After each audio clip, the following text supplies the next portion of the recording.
The night was bitterly cold in Chicago, the kind of winter night that made the streetlights shimmer off the thin layer of ice on the asphalt. Ethan Harper's hands gripped the steering wheel with a tremor he couldn't entirely blame on the freezing air. Out of nowhere, a figure appeared in front of his car. He slammed on the brakes, the tires screaming against the road, but it was too late.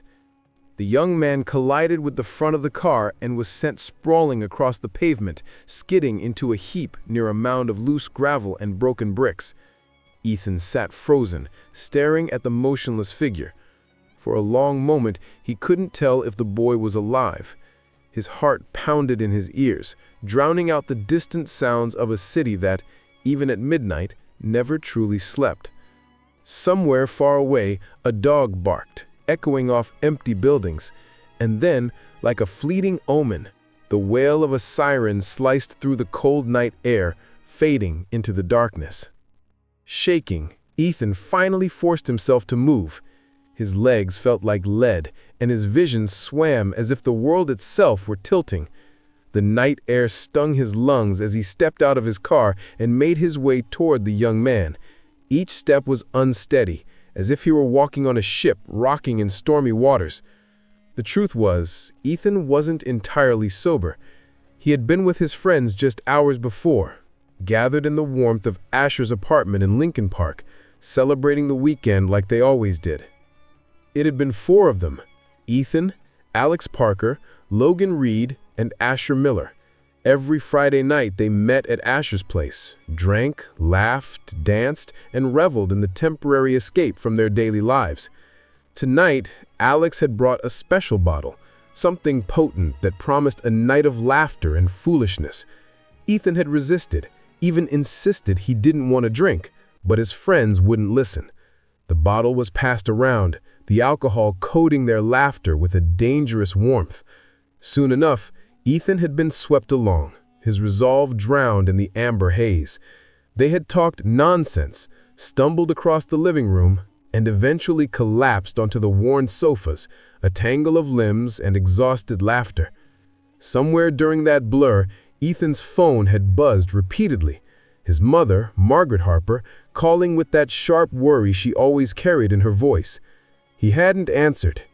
The phone rang and rang until it finally died, its battery exhausted. A small pang of guilt had pressed against him in the haze, but it had been easier to ignore, until now. And now, standing in the middle of an empty Lincoln Park street, with the winter wind cutting through his jacket, he wished he could turn back time. "I need to get home," he muttered to himself, voice trembling. He glanced back toward the apartment. Asher and Alex were still asleep on the couches, drunk beyond reason, while Logan stirred slightly, awareness flickering behind heavy eyelids. "I'm going," Ethan said in a daze, his words nearly swallowed by the wind. "Ethan, wait," Logan groaned, trying to rise. "You shouldn't drive, not like this." "I have to," Ethan cracked. "Mom's worried. She's calling me. I can't just—" "You can't control the car like this," Logan tried again, but his own inebriation made his warning hollow. Ethan ignored him, climbing into his car. The engine roared to life and the vehicle lurched forward, unsteady under his trembling hands. Midnight had deepened and the roads were deserted. He muttered to himself as he drove, words tumbling out in a nonsensical stream. He ran over 2 motorcycles earlier that night, minor incidents, but this one was different.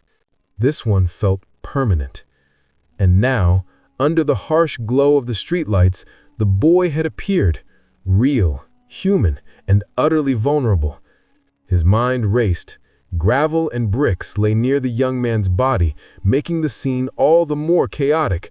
Panic, fear, and the lingering buzz of alcohol collided inside him, leaving him paralyzed, unsure if he could even breathe. The pale light of a street lamp flickered over the scattered bricks and gravel of the partially built plaza off North Halsted Street. The young man lay sprawled across the construction debris, his jacket torn, blood matted in his hair. His eyes were closed, and his chest rose and fell so faintly it was almost imperceptible. To Ethan, It looked as if the life had already fled from him. From the dirt and grime, he appeared to be a construction worker, probably putting in late hours to make ends meet. Ethan froze, the icy grip of panic wrapping around his heart. His drunken haze evaporated instantly, replaced by a raw, bone-deep terror. He pressed a trembling hand to his mouth, unable to process what had just happened. The boy was gone. Instinct and fear propelled Ethan forward, his gaze darting nervously down the street. No headlights, no passerby, only the distant hum of the city and the occasional bark of a stray dog. Relief washed over him in waves, but it was shallow, fleeting. He staggered back to his car, hands shaking, knees weak, yet his steps carried a deadly urgency. He had to leave. Ethan had never been a reckless kid. No drugs, no trouble, just the occasional drink the way most young men did. But ever since Alex Parker had become part of his circle, the boundaries had blurred. The alcohol tonight was a slippery slope, a sweet poison, and now, because of it, a young man was dead. He slid into the driver's seat, the steering wheel cold under his clammy palms. The engine's roar seemed deafening in the otherwise silent street. Every heartbeat thumped like a warning drum in his ears. He could have gone to jail. His life was about to change forever. Meanwhile, back at the Harper residence in Evanston, Ethan's mother, Margaret Harper, had been pacing the living room. The digital clock glowed 12:17 a.m., but she hadn't gone to bed until Ethan arrived. Her calls had been unanswered, and worry gnawed at her with every passing minute. When the front door finally creaked open, relief mixed with suspicion. Ethan stumbled inside, the tang of alcohol clinging to him like a second skin. Margaret's eyes softened, but only slightly. Regret and concern were etched into every line of her face. She had despised the idea of him drinking, warned him countless times, and now, there he was, shamelessly confessing with a slurred, "Mom, I'm sleepy. I'm going to bed." Her footsteps echoed behind him as he climbed the staircase, railing clutched for balance. "Stop, Ethan," Margaret called softly but firmly, and he froze mid-step. She moved closer, worry etching deeper into her features. "Son, have you been drinking again?" Ethan blinked at her, honesty spilling out despite the fog in his mind. "Yes, Mom." "Ethan, how many times have I told you? You hear me with one ear and forget with the other. Driving like that, it's dangerous. You could—" "I didn't want to drink, Mom," he muttered, voice thick. "But your friends forced you, didn't they?" she interrupted, voice calm but pointed. "Yes, Mom." And what?" Margaret pressed, eyes narrowing slightly, sensing the hesitation, the hidden weight in his voice. Ethan looked away, focusing on the dark stain of the stairs, anything to avoid her gaze. He finally whispered, "Nothing. Just tired." Nothing?" he stammered, his voice thick and slurred. "Okay, I'm really sleepy." This time, he didn't pause. He clutched the railing as he climbed the stairs, each step unsteady, as if the staircase itself were tilting beneath him. When he finally reached his bedroom, he collapsed face first onto the bed without even taking off his shoes. The blanket his mother had thoughtfully draped over him earlier now felt heavy, suffocating almost, as his body surrendered completely to unconsciousness. The alcohol had fully taken over. Margaret Harper had followed him upstairs, quietly watching him stumble. Feeling a mixture of pity and worry, she carefully removed his shoes and made sure he was covered properly with a blanket. The faint scent of alcohol still lingered in the room, and she whispered a silent prayer, hoping this would be the last night she had to see her son like this. The morning sun crept through the blinds of Ethan's room, its weak winter light doing little to chase away the shadows. His head throbbed painfully, every pulse echoing like a drum. He shifted uncomfortably in bed, muscles stiff from a restless sleep. The events of the previous night, drinking, driving, the collision, had faded from his mind, replaced with a foggy, uncomfortable haze. He finally dragged himself into the bathroom, splashed cold water on his face, and stared at his reflection. Red-rimmed eyes stared back, the remnants of a night spent under the influence. When he emerged from the washroom, the breakfast table in the Harper kitchen already bore signs of the morning routine. The clock read 8:30 a.m. Only Margaret was there. His younger sister, Nina, had likely already left for university. Margaret's eyes were fixed on him as he settled into his chair. She said nothing, simply observing, her expression a mix of concern and disappointment. Ethan picked up the morning paper from the table and began scanning the headlines, hoping to bury the unease gnawing at him. "The hangover's finally wearing off," he muttered, almost absent-mindedly, still trying to focus on the print before him. Margaret shook her head, her tone gentle but firm. "Ethan, that was no mischief. That was recklessness," she said, watching him struggle to meet her gaze. He avoided her eyes, muttering weakly, "Mom, it was just the friends, you know, how it is with friends." Margaret's expression hardened. "Ethan, just because your friends act like fools doesn't mean you have to follow them. You can't use that as an excuse for doing wrong." Her words hit him like a blow. He looked down at the paper, embarrassed, searching for an escape in the headlines. When a person drinks alcohol, he loses control, his thinking, his judgment, everything is clouded. Driving like you did last night, God forbid you hadn't just been lucky, it could have been an absolute disaster. Ethan's chest tightened. The memory of the young man lying motionless on the bricks flashed before his eyes. Blood, the smell of cold winter air, the distant hum of the street lamp, all of it came rushing back in a wave of nausea and guilt. "Accident," he whispered under his breath. Margaret reached over, tapping the edge of the newspaper. "Look, here's something you need to see." Ethan felt his heart seize. His hands trembled as he hastily flipped through the paper, the pages rustling like whispered warnings. On the front page, there were several local stories, minor incidents, political news, but nothing that immediately struck him. He turned to the back page, and his eyes caught a 2-column report in bold letters. "Late-night tragedy on North Halstead. Construction worker killed by drunk driver." Ethan froze. The words blurred before his eyes, as if the page itself were mocking him. His stomach churned violently.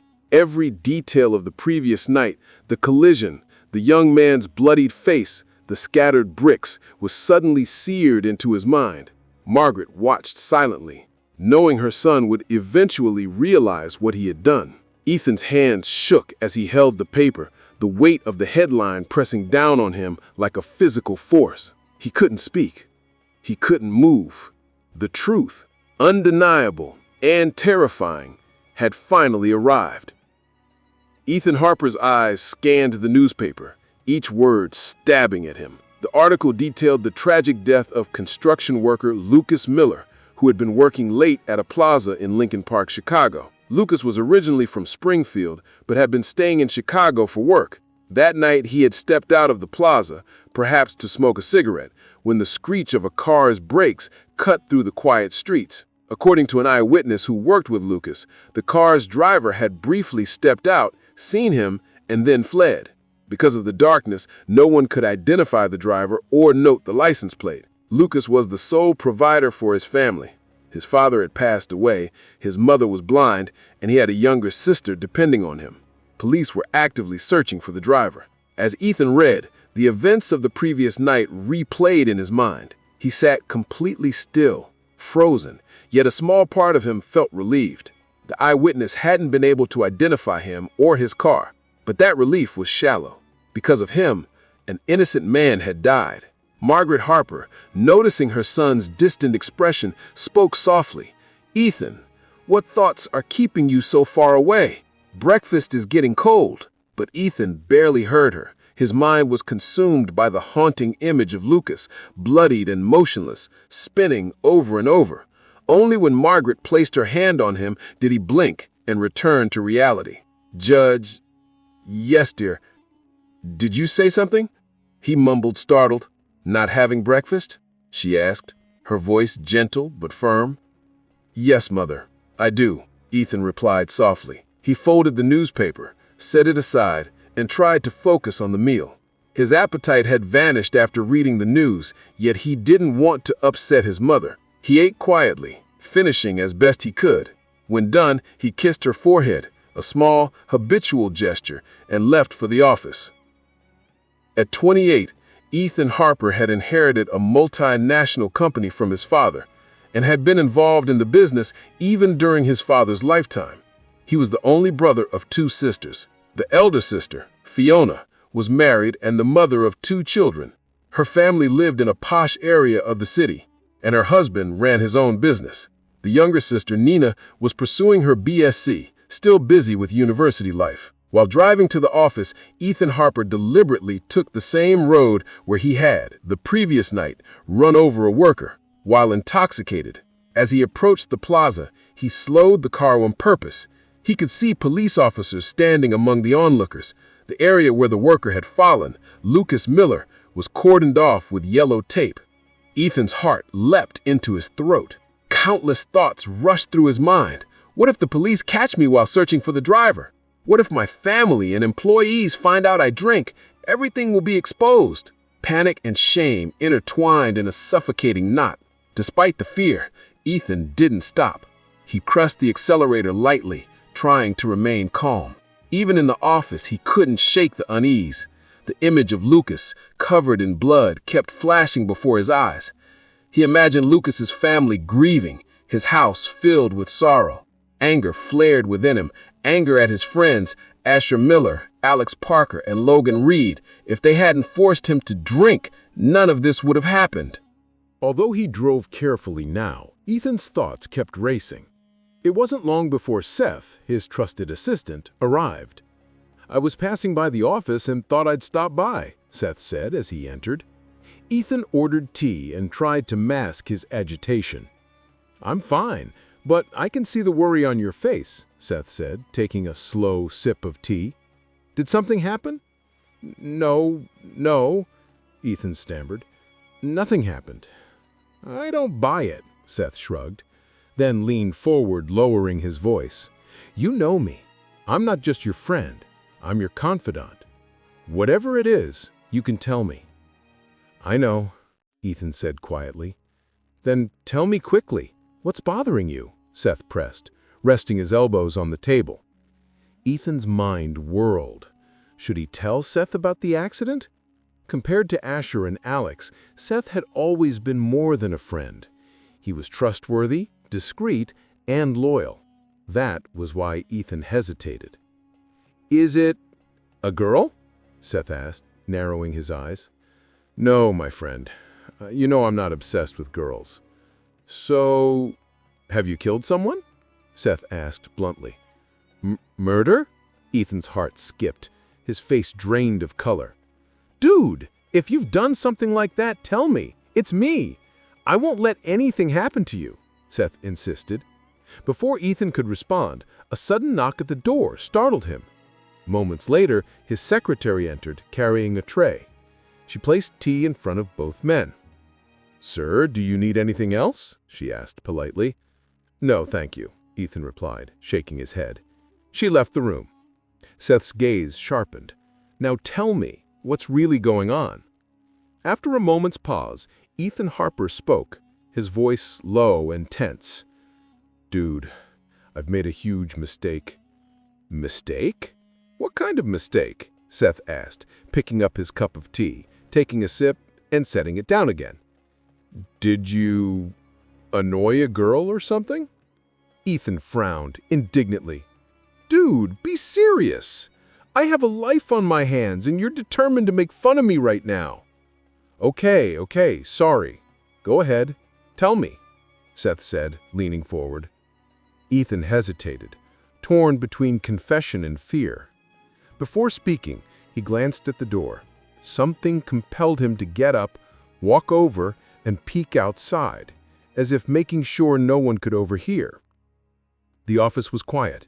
The secretary sat in her chair, immersed in work. In front of him was an LCD on the table. To the right, a basket with a few files, and behind him, a large steel cabinet pressed against the wall. Noticing him peeking, The secretary quickly asked, "Sir, do you need anything else?" "No," Ethan replied, shaking his head. "And yes, I'm busy. If any visitors arrive, make them wait in the lobby." "Yes, sir," she said, returning to her work. Ethan closed the door and sat down, facing Seth, who watched the entire scene with wide eyes, clearly puzzled. Seth's brow furrowed. Why was Ethan acting so secretive? "I think this is serious," Seth finally asked, taking another sip of tea. "Yes, very much." Ethan interlaced his fingers, his face tense. "Have you seen any news about accidents today?" "News?" Seth repeated under his breath. "There's news about accidents every day. Why?" "I read something. A laborer died in a car accident." Ethan's mind flashed to the headline of a 2-column news story. "A laborer died," Seth murmured, confused. Ethan took a deep breath, the words choking him. "Yes, today I read that a laborer was killed by a hit-and-run driver. He's from Springfield, has 2 sisters, and an elderly mother. But why am I telling you this? Dude, that accident, it happened because of me," Ethan finally admitted, his voice barely above a whisper. "What?" Seth screamed, spilling his tea onto the table in shock. His eyes widened, disbelief and horror etched across his face. He stared at Ethan as if a ghost was sitting across from him. What are you saying, Ethan?" Ethan nodded slowly, confession heavy in his tone. "Unfortunately, it's true." "Oh." Seth's worry deepened, his hands trembling slightly as he tried to comprehend the revelation. "But it's not my fault," Ethan Harper said, voice breaking with guilt. "All of this happened because of you guys. You all pushed me to drink. I kept telling you to stop." "It's true. We pushed you to drink," Seth admitted, setting his cup down. "But I also told you not to drive home. I warned you it was dangerous driving while drunk. You didn't listen, man. You just left." Ethan didn't touch his tea. He just stared at it as it grew colder and darker. "There's no point talking about that now," he said quietly. "Just tell me what to do. The police are investigating. If they trace it back to me, everything will be over." "What can I say?" Seth sighed. "Look, don't panic. You didn't kill Lucas on purpose. It was an accident." "Did you tell your mom, Margaret?" "No." Ethan shook his head quickly. "I didn't have the courage. She's already stressed. This would destroy her." He nodded, finishing the last of his tea in one long gulp. Ethan's cup sat untouched. "Don't worry," Seth said, placing the cup down. "I won't tell anyone about what happened." "Can you do something for me?" Ethan asked, anxiously tapping his fingers together.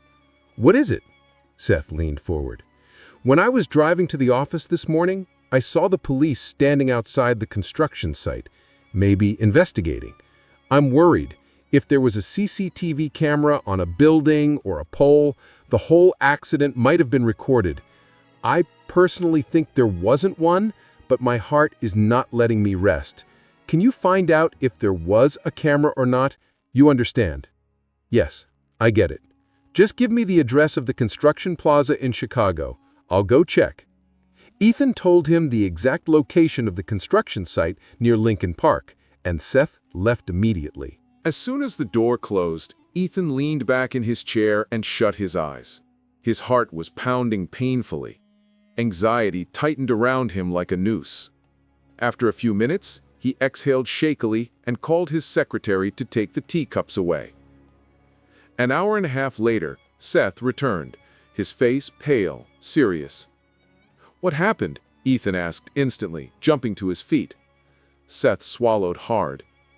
"There is a CCTV camera," he said gravely. "It's on a pole right near the accident spot. The whole thing was recorded. Your car, the model, the plate number, everything is clear." Ethan felt the room spin. Seth continued, "The police know it was your car. They're on their way here. Before they arrive, you need to get out, now." What?" Ethan's breath caught, His chest tightened as raw panic surged through him. Where do I go?" "Anywhere," Seth said urgently. "Just move before they reach this office." "The exact thing I feared," Ethan Harper whispered, tears brimming in his eyes. "What has become of me? I should have listened to you." "What regrets will help now, when the sparrows have devoured the fields," Seth muttered, using a proverb. He studied Ethan's anxious state for a moment, then suddenly burst into laughter. Why are you laughing?" Ethan asked, his voice cracking. "At my helplessness? Dude, you were in such a state that if even someone bit you, there'd be no blood left in your body," Seth said, still chuckling. "Relax, I was just joking with you." "A joke?" Ethan frowned, not understanding. "Yes, don't worry," Seth reassured him. "There was no CCTV camera at the accident scene or nearby. You're safe." Ethan's heart felt like it had been ripped from his chest. Seth's joke had shaken him to the core. His pulse raced. "Dude, you're terrible. You nearly gave me a heart attack." "The police are investigating," Seth said, becoming serious. "But they haven't found any evidence. Still, I am deeply saddened by the loss of Lucas. I can't imagine what his family must be going through." "I feel the same," Ethan admitted, taking a deep breath. "But what can we do now?" "What was meant to happen has happened," Seth said quietly. "Just be careful moving forward." Ethan nodded solemnly. "I also want to apologize to my dad. If I ever touch alcohol again," he pressed his hands to his ears, shame weighing him down. Seth simply nodded in silent understanding. With time, Ethan's condition grew increasingly fragile. The accident had shattered his mental and emotional peace. After that night, he had not met Asher Miller or Alex Parker, though Seth remained in constant contact. The case had been quietly buried, but Ethan's heart refused to find rest. Every time he pictured Lucas, thinking of his family, guilt clawed at him. The sole breadwinner of the Miller family had been taken from the world, and Ethan could not stop imagining the suffering of Lucas's blind mother and his sisters. That day, Ethan sat in his office lost in thought about Lucas's family. A heavy burden weighed on him, sapping his energy and motivation. Unable to focus on work, he gave instructions to his manager, grabbed his cell phone and car keys, and left the office. As he was driving home, Margaret Harper called. "Yes, Mother?" Ethan answered, forcing a smile. "Son, your sister Fiona has come. The employee's son's health suddenly deteriorated, so she left. You should send the food over." "I'll come myself and deliver it." "Why, son? What's wrong?" "Mother, I just didn't feel like working today," he said softly. "I thought I'd take the day off." "All right, let's go get the food then," Margaret said, trying to sound cheerful. After ending the call, Ethan Harper placed his cell phone on the dashboard and focused completely on driving. Once he bought the food, he returned home. As soon as he entered, his nephew and niece ran toward him shouting, "Uncle is here! Uncle is here!" Ethan smiled faintly, ruffling their hair before moving inside. He then met Fiona Harper, his elder sister, who was 4 years older than him. Seeing her, he said with mild surprise, "Wow, you've gotten thinner?" "No, Uncle," Fiona replied with a soft smile. "You haven't seen me in so many days. How are you? Did brother give you permission to come over?" "You got permission, so I came," Ethan replied with a hint of a smile. Together they walked into the living room, where a young girl was sitting quietly. When Ethan saw her, he froze. The girl was dressed simply, her face free of makeup, radiating an understated beauty. She stood as they approached and greeted them politely. "Hello," Ethan responded softly. Then, leaning toward Fiona, he asked in a low voice, "Fiona, who is she?" "This is my employee Shamim's daughter, Rahila. Shamim passed away last week. The poor girl was devastated by her son's sudden death in a car accident." Ethan felt a sudden chill run through him. His thoughts immediately went to Lucas. Fiona continued, "Rahila has no one left in the world. Even her relatives refused to take her in. That's why I brought her here. She'll stay with us now." Ethan remained silent, his heart heavy with sorrow. He couldn't meet Rahila's eyes. The weight of his guilt was too much. Without saying a word, he excused himself and went to his room. Entering the bathroom, he splashed cold water on his face and stared at himself in the mirror. His eyes grew moist as he confronted his own reflection. I wish I hadn't drunk that alcohol. I wish that laborer hadn't come in front of my car. I wish." His voice shook with remorse. His head bowed under the weight of regret. Because of his own recklessness, he had caused the death of 2 people. Ethics, I'll never forgive you. This accident is your fault.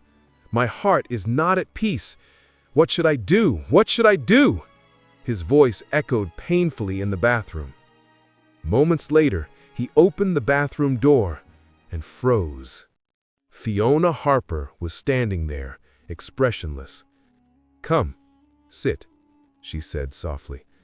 "I heard what you said," she continued in a calm tone.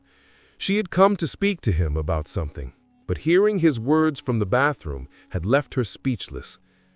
Ethan stammered, I don't understand."